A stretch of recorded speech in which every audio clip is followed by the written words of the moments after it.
Hello and welcome to the Ghost Town Chronicles. Today we continue our exploration across the United States.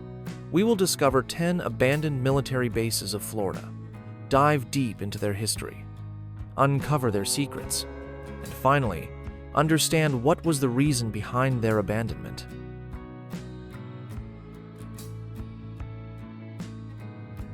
On the remote and wind-swept Egmont Key, a small island at the mouth of Tampa Bay, lies the remnants of Fort Dade, a coastal defense fort that once stood as a guardian of Florida's Gulf Coast. Established in the late 19th century, Fort Dade was part of a nationwide effort to modernize America's coastal defenses during a time of rapid technological advancement and growing global tensions. Its story is one of innovation, isolation, and resilience, reflecting the challenges of defending a nation's shores. Fort Dade was constructed in 1898 as part of the Endicott system, a series of coastal fortifications designed to protect the United States from naval attacks. Named after Major Francis L. Dade, a U.S. Army officer killed in the Second Seminole War, the fort was equipped with some of the most advanced artillery of its time, including 12-inch disappearing guns and 3-inch rapid-fire guns. These weapons were mounted on rotating carriages, allowing them to emerge from protective bunkers, fire, and then retreat out of sight, a marvel of engineering designed to outwit enemy ships. The location of Egmont Key made Fort Dade a strategic stronghold. Situated at the entrance to Tampa Bay, the fort was tasked with defending one of the busiest ports on the Gulf Coast. During the Spanish-American War, Tampa Bay served as a major staging area for U.S. troops heading to Cuba, and Fort Dade played a critical role in ensuring the safety of these operations. The fort's guns were never fired in anger, but their presence was a powerful deterrent, helping to secure the bay from potential enemy attacks. Life at Fort Dade was anything but easy. The island's isolation and harsh environment made it a challenging place to live and work. Soldiers stationed at the fort endured sweltering summers, relentless mosquitoes, and the constant threat of hurricanes. Despite these difficulties, the fort became a self-sufficient community, complete with barracks, a hospital, a post office, and even a movie theater. For many soldiers, Fort Dade was a place of camaraderie and shared purpose, a small outpost where they forged lifelong bonds. One of the most intriguing aspects of Fort Dade's history is its role in early submarine warfare. During World War I, the fort was used as a training ground for submarine crews, who practiced navigating the shallow waters of Tampa Bay. The fort's strategic location also made it an ideal site for testing new technologies, including underwater mines and anti-submarine nets. These innovations would later play a critical role in protecting American shores during both world wars. By the 1920s, advances in military technology had rendered coastal artillery obsolete. The rise of long-range bombers and missiles meant that forts like Dade were no longer effective in defending the nation's shores. In 1923, Fort Dade was officially decommissioned, and its guns were removed. The island was eventually transferred to the U.S. Fish and Wildlife Service, which established a wildlife refuge on the site. Today, the remnants of Fort Dade are a haunting reminder of its storied past. The crumbling concrete bunkers, overgrown gun emplacements, and rusting artillery shells stand as silent witnesses to a bygone era. Egmont Key is now a state park and wildlife refuge, offering visitors a chance to explore the fort's ruins and learn about its history. The island is also home to a historic lighthouse, which has guided ships into Tampa Bay since 1858.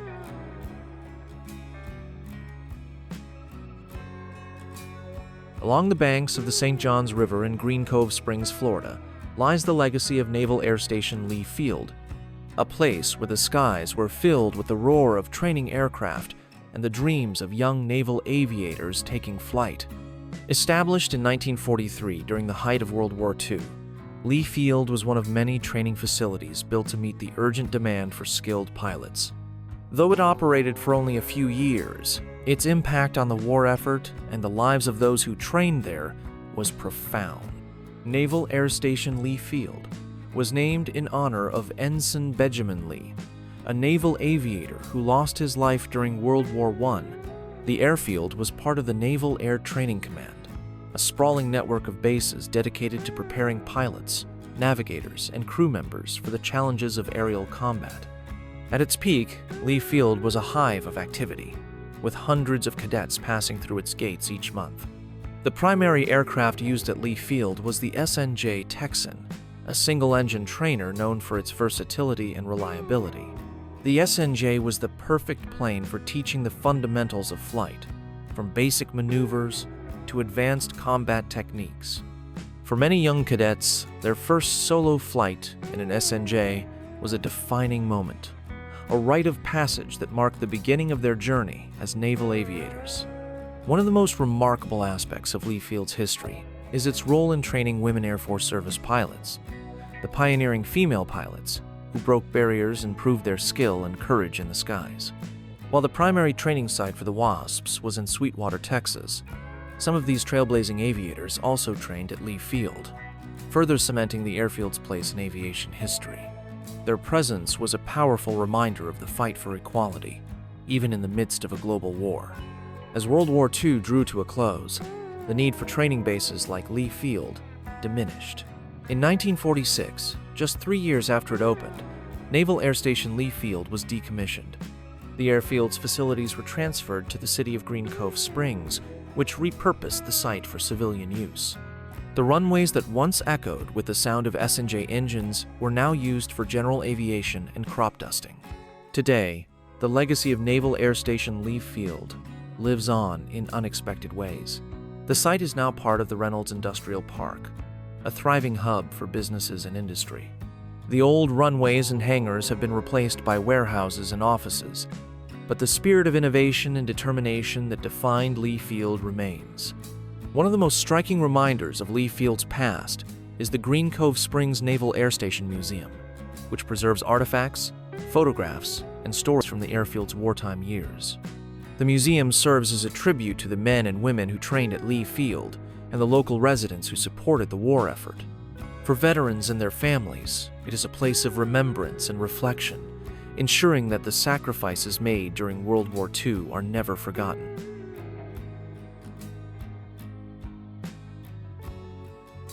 In the sun-drenched plains of Arcadia, Florida, lies the legacy of Carlstrom Field, a place where the skies were filled with the hum of biplanes and the dreams of young aviators taking flight. Established in 1917 during World War I, Carlstrom Field was one of the first military airfields in the United States. Over its decades of operation, it became a cornerstone of aviation training, preparing thousands of pilots for the challenges of war and peace. Carlstrom Field was named in honor of Victor Carlstrom, a pioneering aviator who set numerous flight records before losing his life in a plane crash in 1917. The airfield was part of the Army Air Service, the precursor to the U.S. Air Force, and its mission was clear: to produce skilled pilots who could meet the demands of a rapidly changing world. During World War I, Carlstrom Field was a hub of activity. The airfield was equipped with hangars, barracks, and training facilities, all designed to support an intensive flight program. The primary aircraft used at Carlstrom was the Curtiss JN-4, a biplane that became the backbone of American military aviation. For many young cadets, their first solo flight in a Jenny was a defining moment, a rite of passage that marked the beginning of their journey as military aviators. One of the most remarkable aspects of Carlstrom Field's history is its role in training Royal Air Force pilots. As part of a joint agreement between the United States and Great Britain, Carlstrom Field hosted British cadets who came to Florida to learn the art of flying. This international collaboration was a testament to the shared commitment to defeating the Central Powers and securing victory in World War I. After the war, Carlstrom Field was deactivated, but its story was far from over. In the 1930s, the airfield was revived as a civilian flight school, training pilots for both commercial and military aviation. This period of peace was short-lived, however, as the outbreak of World War II brought Carlstrom Field back into military service. During World War II, Carlstrom Field became part of the Army Air Force's Training Command, a sprawling network of bases dedicated to preparing pilots for the challenges of aerial combat. The airfield was equipped with more advanced aircraft, including the PT-17 Stearman and the BT-13 Valiant, which were used to teach the fundamentals of flight and advanced combat techniques. At its peak, Carlstrom Field was a hive of activity, with hundreds of cadets passing through its gates each month. As World War II drew to a close, the need for training bases like Carlstrom diminished. In 1945, the airfield was officially decommissioned, marking the end of an era. For the community of Arcadia, the closure was a significant loss, as the airfield had been a major employer and a source of pride.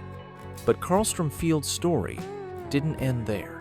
Today, the site is part of the DeSoto County Airport, a thriving hub for general aviation and flight training. The old runways and hangars have been repurposed for civilian use, but the spirit of innovation and determination that defined Carlstrom Field remains. One of the most striking reminders of Carlstrom Field's past is the DeSoto County Aviation Museum, which preserves artifacts, photographs, and stories from the airfield's wartime years. The museum serves as a tribute to the men and women who trained at Carlstrom and the local residents who supported the war effort. For veterans and their families, it is a place of remembrance and reflection, ensuring that the sacrifices made during both world wars are never forgotten.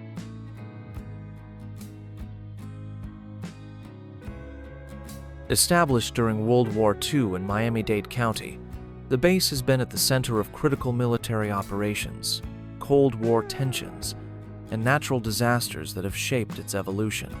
The story of Homestead begins in the early 1940s when the United States was ramping up its military presence in preparation for possible entry into World War II. Initially, the area served as the South Dade County Airport, but in November 1942, the U.S. Army Air Forces took control, officially activating it as Homestead Army Airfield. Its primary function during the war was as a maintenance and stopover point for aircraft being ferried to the Caribbean and North Africa. This logistical hub played a crucial role in supporting Allied operations in these regions, ensuring a steady flow of aircraft and supplies to front lines far from American soil. After the war ended, the strategic need for such an airfield diminished. In September 1945, a powerful hurricane devastated the base, severely damaging its infrastructure. Given the high cost of repairs and the general post-war military downsizing, the base was deactivated in October 1945. For nearly a decade, the airfield remained dormant, its runways and hangars left to the elements. However, the dawn of the Cold War brought new urgency to America's defense strategy. The rising tensions between the United States and the Soviet Union made it clear that a robust network of military installations was essential. In 1953, the federal government reacquired the site, initiating extensive reconstruction to transform it into a modern strategic air command base. The newly christened Homestead Air Force Base was built to host long-range bombers and serve as a crucial part of America's nuclear deterrent strategy. Throughout the Cold War, Homestead played a critical role in numerous military operations and served as a key defensive outpost due to its proximity to Cuba. The base reached a pinnacle of strategic importance during the Cuban Missile Crisis in October 1962. Just 90 miles from Cuba, Homestead became one of the primary staging areas for U.S. forces preparing for potential military engagement. Fighter jets from the 31st Fighter Wing, stationed at Homestead, flew regular patrols, and the base was on high alert for days, ready to respond at a moment's notice if diplomatic efforts failed.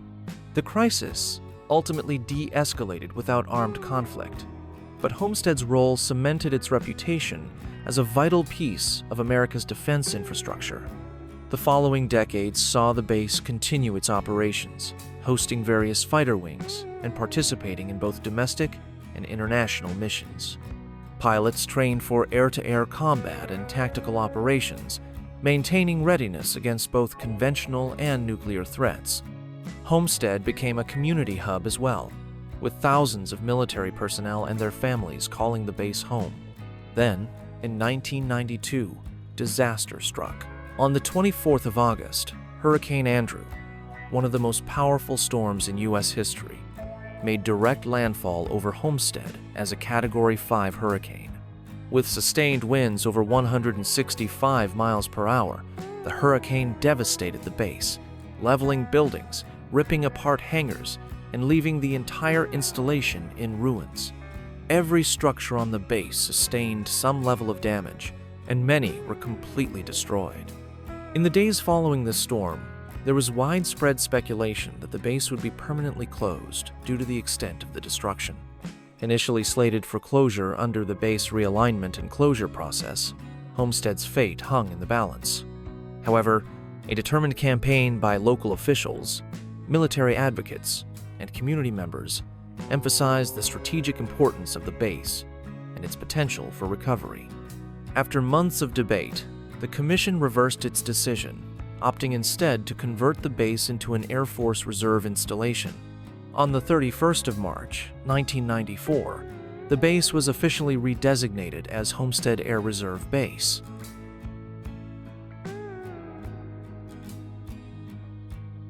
In the heart of Tampa, Florida, stands a building that has witnessed over a century of military training, political speeches, legendary performances, and cultural milestones.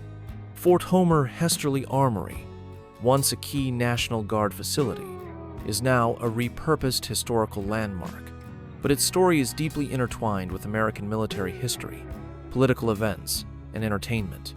Before the armory was even built, the land it stands on had military significance. In 1898, during the Spanish-American War, Teddy Roosevelt's Rough Riders set up camp on this very site before departing for Cuba. It was here that one of the most famous cavalry regiments in U.S. history prepared for battle, their presence marking the beginning of Tampa's role as a military hub. After World War I, the area became known as Benjamin Airfield, serving as an aviation training ground, and later evolving into a base for the Florida National Guard. By the late 1930s, with war looming once again in Europe, the United States began ramping up its military preparedness. As part of President Franklin Roosevelt's New Deal, federal funds were allocated to build new military facilities across the country, and one of them was Fort Homer Hesterly Armory. Construction began in 1938 and was completed in 1941, just as the world plunged into World War II. Built in the Art Deco style, the armory became home to the 116th Field Artillery Regiment of the Florida National Guard, serving as a vital training facility throughout the war and the decades that followed. During World War II, the armory functioned as a key military training center, housing soldiers preparing for deployment. It was a time of rapid military expansion, and the armory saw constant activity. Troops drilled on the grounds, equipment was stored in its halls, and it played a role in organizing Florida's defense infrastructure. Over the years, it continued to support U.S. Army Reserve and National Guard units, helping train soldiers for deployment in conflicts from the Korean War to Vietnam. However, Fort Homer Hesterly was much more than a military installation. Because of its large indoor space, it became one of Tampa's main venues for public events, drawing some of the biggest names in American history. In the 1950s and 60s, it was a major stop for legendary musicians and performers. Elvis Presley played here on May 8, 1955, just as he was rising to fame. It was one of his early performances before he became the king of rock and roll, and the show left an unforgettable mark on Tampa's music scene. Over the years, the Armory also hosted Buddy Holly, James Brown, and Ray Charles, making it a hotspot for some of the greatest artists of the time. But music wasn't the only history made inside these walls. On the 18th of November, 1963, President John F. Kennedy gave a speech at Fort Homer Hesterly Armory, just 4 days before his assassination in Dallas. This would be one of his final public appearances, making it a chilling piece of historical significance. Thousands gathered in the armory to hear Kennedy speak about the importance of Florida in national defense, completely unaware that this would be one of his last moments in the public eye. Another defining moment in the armory's history came when Dr. Martin Luther King Jr. visited Tampa as part of the Civil Rights Movement. His presence at Fort Homer Hesterly symbolized a pivotal time in Florida's struggle for racial equality, as he addressed crowds advocating for desegregation and equal rights. The Armory also had a reputation as one of the most famous venues for professional wrestling in the southeastern United States. Throughout the 1960s, 70s, and 80s, it was a regular location for championship wrestling from Florida a wrestling promotion that helped launch the careers of stars like Dusty Rhodes and Ric Flair. The arena would often be packed with passionate fans watching wrestling legends battle it out in the ring. Aside from entertainment, the Armory was also a hub for civic life in Tampa. It hosted high school graduations, boxing matches, and community gatherings, making it a space that nearly every Tampa resident interacted with at some point. However, as time passed, the need for military armories within city centers declined. By the early 2000s, Fort Homer Hesterly had outlived its original purpose. In 2005, after more than 6 decades of service, the Florida National Guard officially decommissioned the facility, leaving its future uncertain. For several years, the armory sat unused, its once busy halls now quiet and empty. There were various proposals for redevelopment, but in 2013, a major project was approved to transform the historic site into a community space. A $30 million renovation began, carefully preserving the building's historic Art Deco while completely repurposing the interior. In 2016, the building reopened as the Brian Glazer Family Jewish Community Center, named after the co-owner of the Tampa Bay Buccaneers. Today, the former armory is home to a modern fitness center, an arts and cultural center, event spaces, and community programs, ensuring that the site remains a vital part of Tampa's identity. While its military function has long since ended, the building continues to serve the community, just in a different way than before.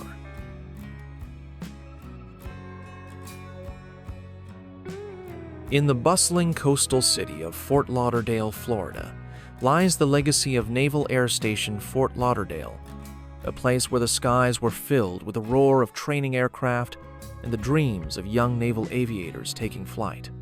Established in 1942 during the height of World War II, the air station was one of many facilities built to meet the urgent demand for skilled pilots.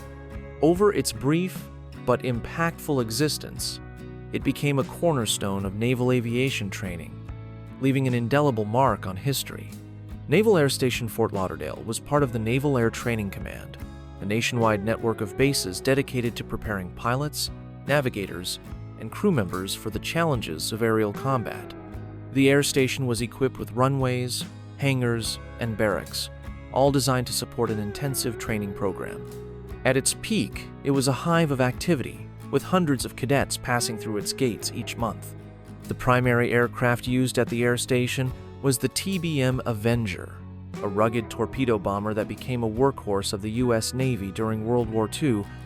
The Avenger was the perfect plane for teaching the fundamentals of flight, navigation, and combat techniques.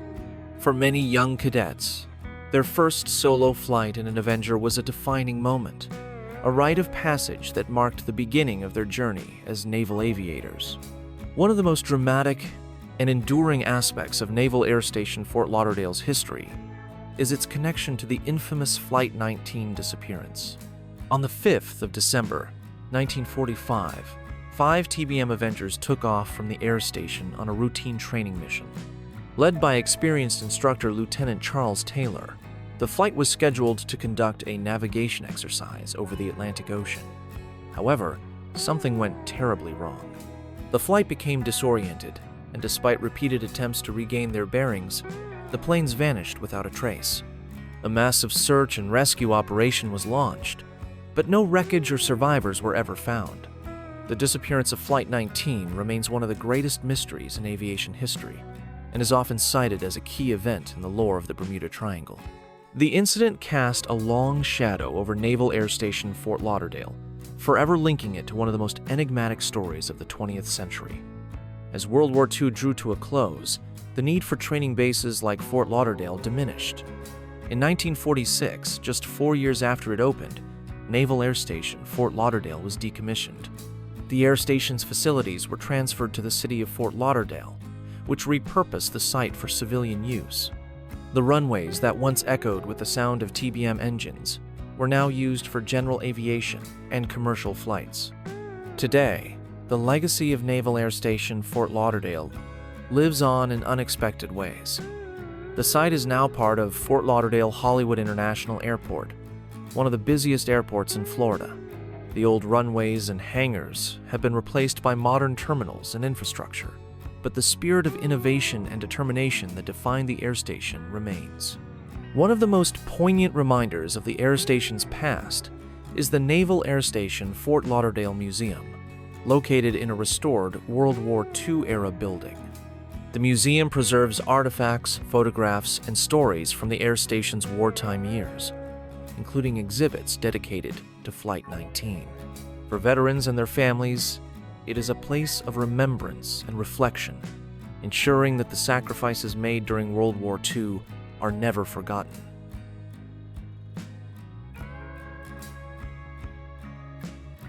Naval Air Station Sanford was officially commissioned on the 3rd of November, 1942, during the height of World War II. At the time, the United States was rapidly expanding its military infrastructure, responding to the urgent need for trained pilots and aircrews. Sanford, with its vast open spaces and proximity to both the Atlantic Ocean and the Gulf of Mexico, was selected as an ideal location for an advanced aviation training facility. Throughout World War II, the base focused on preparing pilots to operate aircraft like the PV-1 Ventura, the PBO Hudson, and the SNB Canson. These patrol bombers were essential for maritime reconnaissance, anti-submarine warfare, and long-range bombing missions. Trainees at NAS Sanford honed skills in navigation, bombing, and gunnery, often flying over Florida's coastal waters, simulating combat scenarios. In some instances, missions from Sanford targeted German U-boats prowling the Atlantic, as America intensified its efforts to protect shipping lanes from the deadly threat of submarine attacks. By the war's end in 1945, NAS Sanford had trained thousands of pilots and aircrews, contributing significantly to the U.S. Navy's air power. But like many military installations, the base faced an uncertain future in the post-war years. With the conflict over and military budgets shrinking, NAS Sanford was placed in caretaker status in 1946, effectively decommissioning it. The vast runways and hangars, once filled with constant activity, grew quiet. However, the calm didn't last long. With the outbreak of the Korean War in 1950 and the intensifying Cold War tensions between the US and the Soviet Union, the need for advanced military facilities surged once again.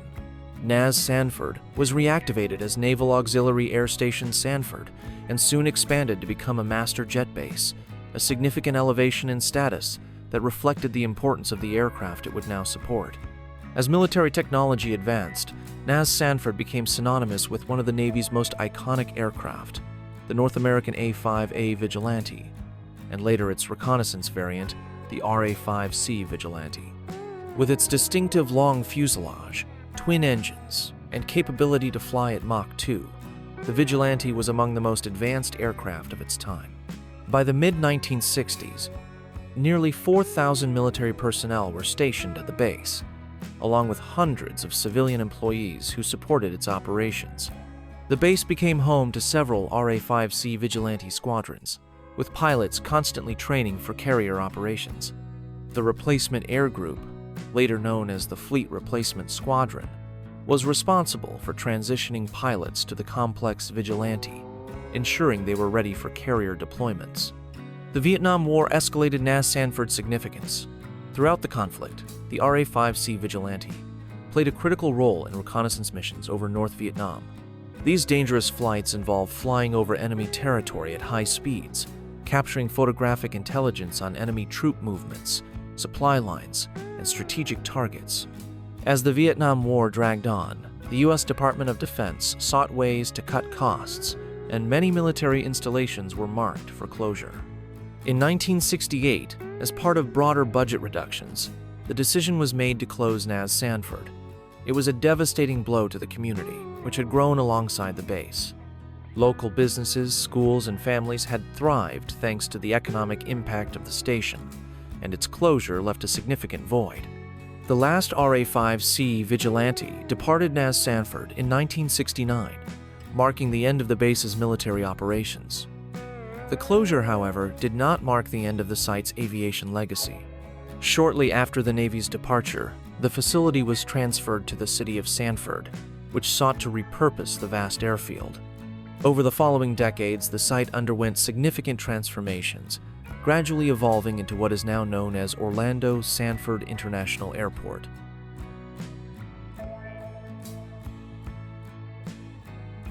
In the vibrant city of Opa-locka, Florida, lies the legacy of Opa-locka Naval Air Station, a place where the skies were filled with the roar of training aircraft and the dreams of young naval aviators taking flight.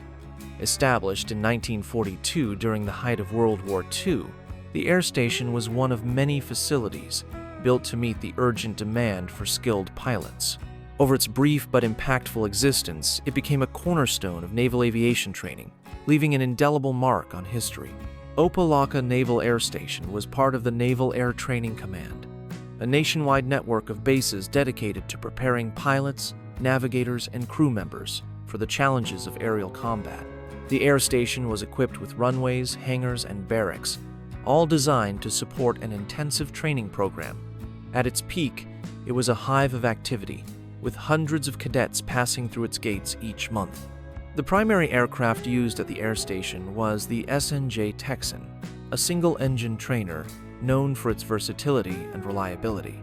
The SNJ was the perfect plane for teaching the fundamentals of flight, from basic maneuvers to advanced combat techniques. For many young cadets, their first solo flight in an SNJ was a defining moment, a rite of passage that marked the beginning of their journey as naval aviators. One of the most remarkable aspects of Opa-locka Naval Air Station's history is its connection to the unique architectural style of the city of Opa-locka. Founded in the 1920s by aviation pioneer Glenn Curtis, Opa-locka was designed to resemble a storybook Arabian village, complete with minarets, domes, and Moorish-inspired buildings.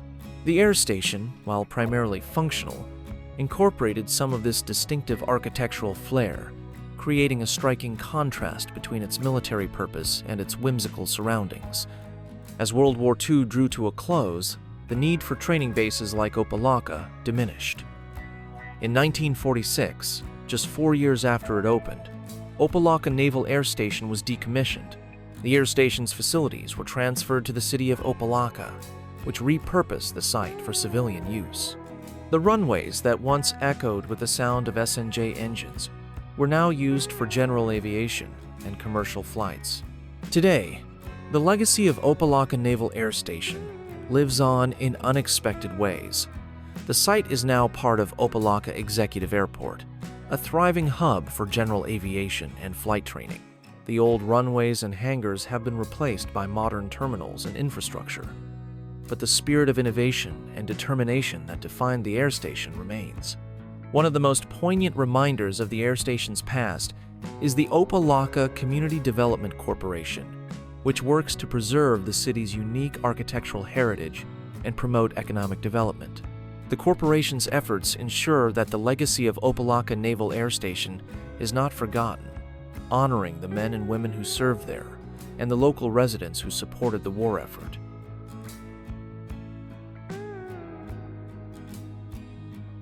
In the heart of Florida, just south of Ocala, near the convergence of Lake Weir Road, lies a site steeped in history, Camp Roosevelt.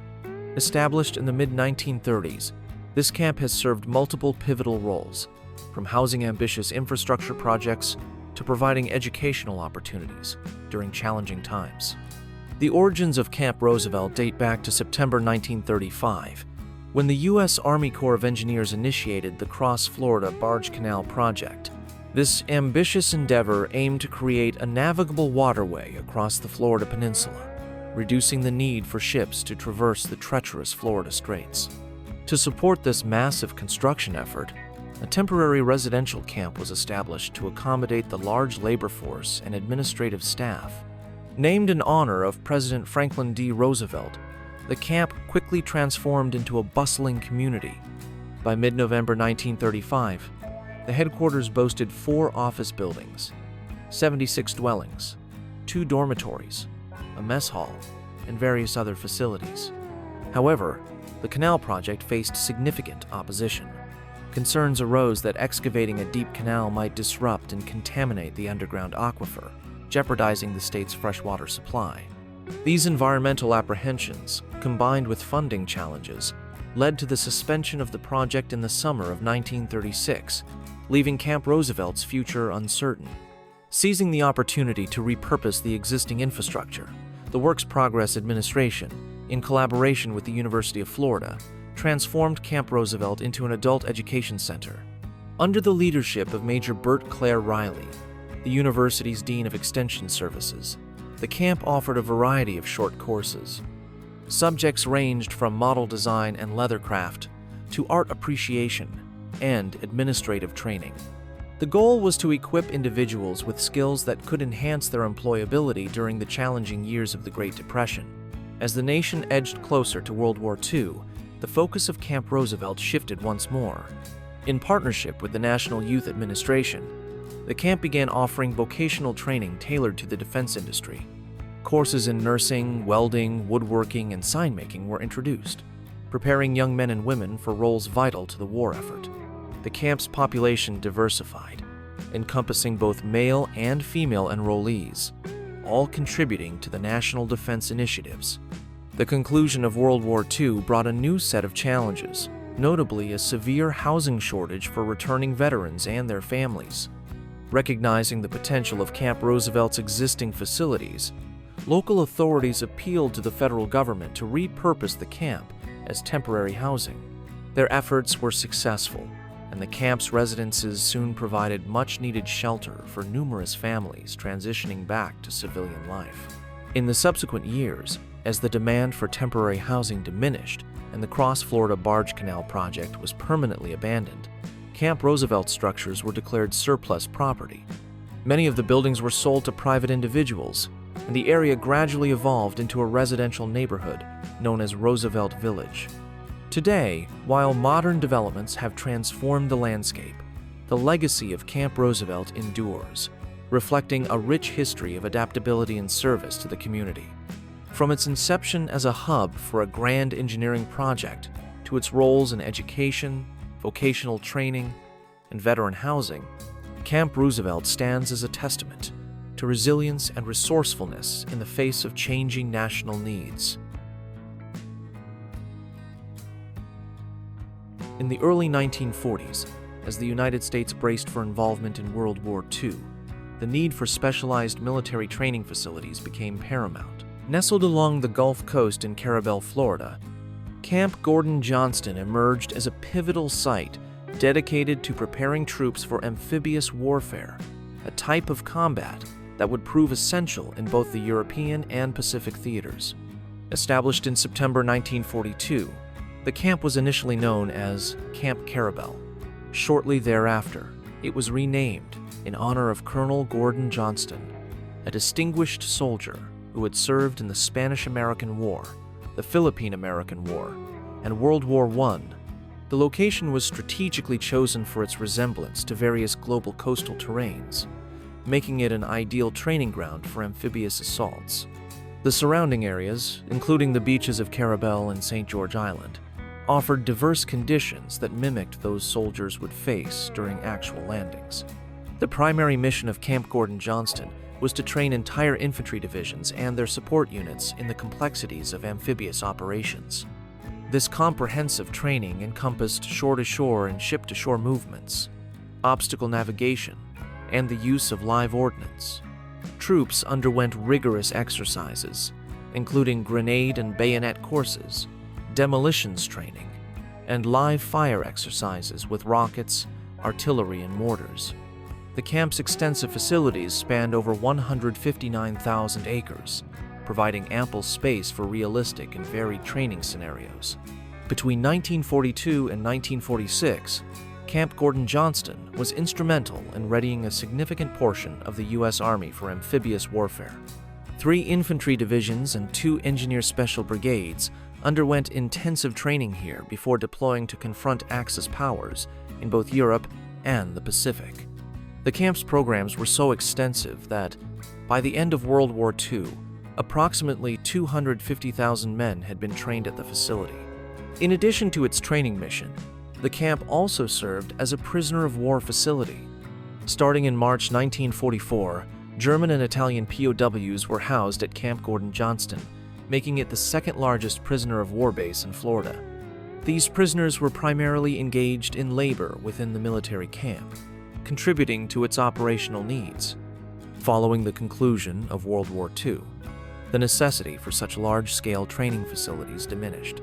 Consequently, Camp Gordon-Johnston was officially closed in June 1946.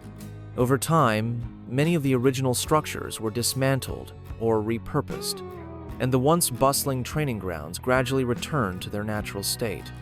To honor and preserve the rich history of the camp and the brave individuals who trained there, the Camp Gordon-Johnston World War II Museum was established in Carrabelle.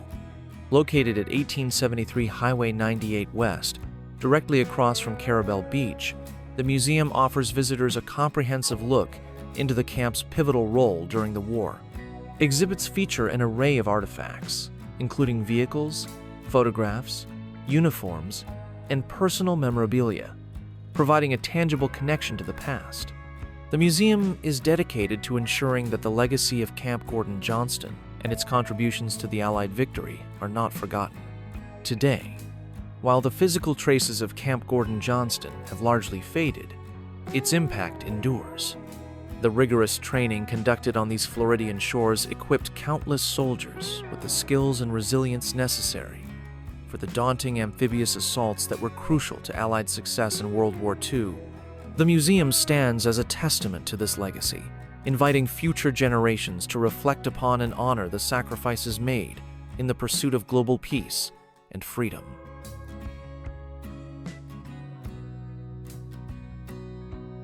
In the early 1940s, as global tensions escalated, the United States recognized the strategic necessity of bolstering its military aviation capabilities. In response, the U.S. government acquired 2,600 acres in western Duval County, Florida, to establish a new airfield. Construction commenced in 1941, and the facility was designated the U.S. Naval Auxiliary Air Station Cecil Field. The base was named in honor of Commander Henry Barton Cecil, a distinguished naval officer who tragically perished in the 1933 crash of the airship USS Akron. During World War II, Cecil Field served as a crucial training ground for naval aviators, preparing them for the rigors of combat in both the European and Pacific theaters. Recognizing the base's strategic importance, the Navy expanded its infrastructure in the early 1950s. This expansion included the addition of 2,000 acres and the construction of 4 8,000-foot runways in 1951, enabling the accommodation of advanced jet aircraft. Consequently, on the 30th of June, 1952, the facility was elevated to the status of Naval Air Station Cecil Field, becoming the largest military installation in the Jacksonville area. Throughout the Cold War, NAS Cecil Field emerged as a premier master jet base for the U Navy. It was home to several pioneering squadrons, including the 1st Atlantic Fleet units to operate the A-7 Corsair II, FA-18 Hornet, S-3A and S-3B Viking, and the ES-3A Shadow aircraft. The base played a pivotal role during the Gulf War, marking the final combat deployment of the A-7E Corsair II and the inaugural combat operations of the S-3B Viking. In 1993, the Base Realignment and Closure Commission recommended the closure of NAS Cecil Field. The base officially ceased operations in 1999, concluding over 5 decades of service. At the time of its closure, the installation encompassed more than 17,000 acres of contiguous property, with an additional 15,000 acres designated for bombing ranges and outlying landing fields. Following its decommissioning, the site underwent a transformation from a military installation to a civilian aviation hub. Today, it operates as Cecil Airport, managed by the Jacksonville Aviation Authority. The airport caters to a diverse range of aviation activities, including military operations, corporate aviation, general aviation, and air cargo. Notably, in 2010, Cecil Airport earned the distinction of becoming the United States' 8th licensed commercial spaceport and the first in Florida authorized for horizontal space vehicle launches and landings. The legacy of Cecil Field endures, reflecting its significant contributions to naval aviation history and its seamless transition to a multifaceted civilian aerospace facility.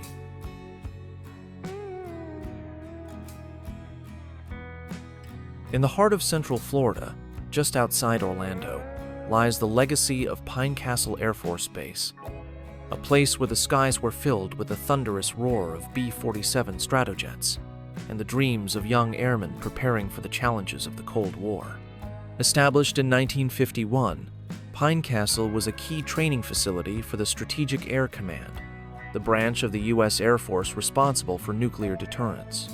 Over its decade of operation, it became a cornerstone of America's strategic air power, leaving an indelible mark on history.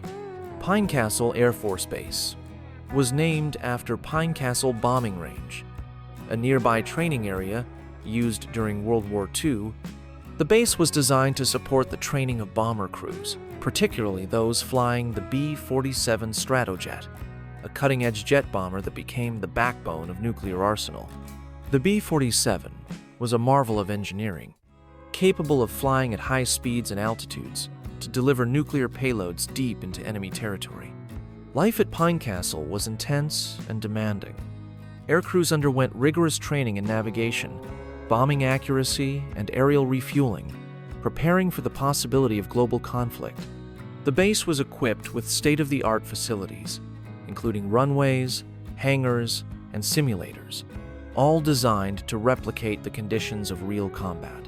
For many young airmen, Pinecastle was their first introduction to the high-stakes world of strategic bombing, a place where they honed their skills and forged lifelong bonds. One of the most remarkable aspects of Pinecastle's history is its connection to the Doolittle Raiders, the legendary group of pilots who carried out the daring bombing raid on Tokyo in 1942. After World War II, several of the raiders were stationed at Pinecastle, where they shared their expertise with a new generation of airmen. Their presence was a powerful reminder of the courage and innovation that defined American air power. As the Cold War progressed, the need for strategic bomber training began to shift. Advances in missile technology and changes in military strategy led to the gradual decline of Pinecastle's role.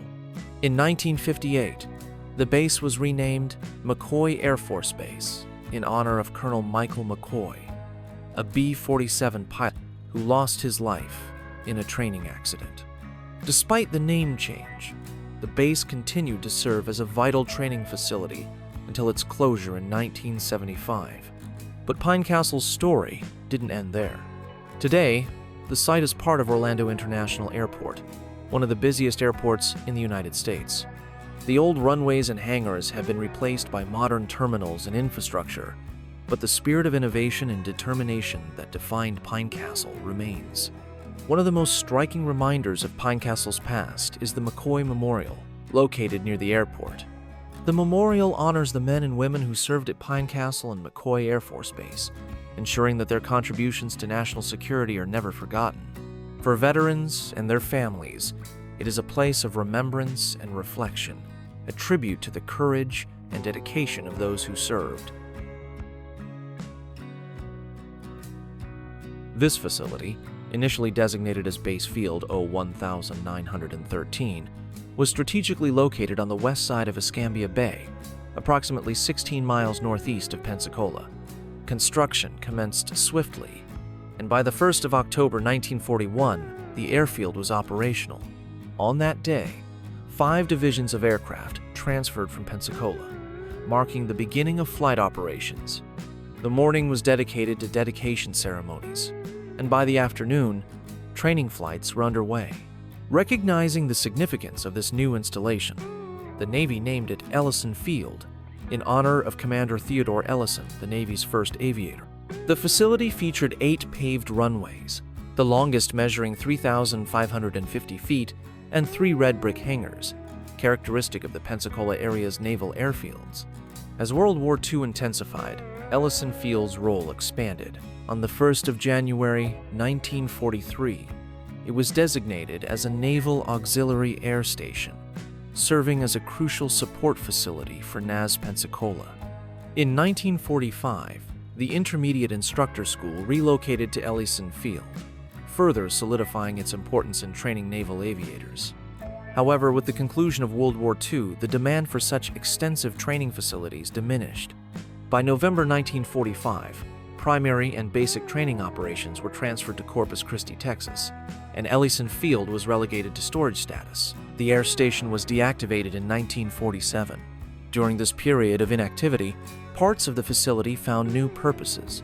A school for handicapped children was established, and the Brooklyn Dodgers baseball team utilized the grounds as a training center. The onset of the Korean War in 1950 prompted the Navy to reactivate Ellyson Field to address the growing need for helicopter pilots. Helicopter Training Unit 1 was established, marking the beginning of the base's new focus on rotary wing aviation. Throughout the 1950s and 1960s, Ellyson Field became the primary site for intermediate and advanced helicopter training for the U.S. Navy, Marine Corps, and Coast Guard. The base also hosted helicopter training for NASA astronauts during the 1960s, highlighting its versatility and importance. Despite its successes, Ellyson Field faced challenges. The relatively short runways, suitable for earlier aircraft, became less compatible with the higher performance piston and jet aircraft introduced in the post-war era. Additionally, the proximity of Pensacola Regional Airport, now Pensacola International Airport, led to air traffic conflicts. These factors, combined with a reorganization of the Naval Air Training Command, led to the decision to cease flight operations at Ellyson Field. On the 28th of December, 1973, the airfield was officially closed, and helicopter training activities were relocated to Whiting Field in Santa Rosa County, Florida. After the cessation of flight operations, the facility continued to serve the Navy in a limited capacity. The Naval Education and Training Program Development Center operated at the site until 1979, after which the property was declared surplus. In the years that followed, the area underwent significant transformation. The city of Pensacola acquired the property, redeveloping it into the Ellyson Industrial Park. While many of the original structures were repurposed or removed, several key buildings, including the 3 hangars and the control tower, remain as testaments to the site's rich history.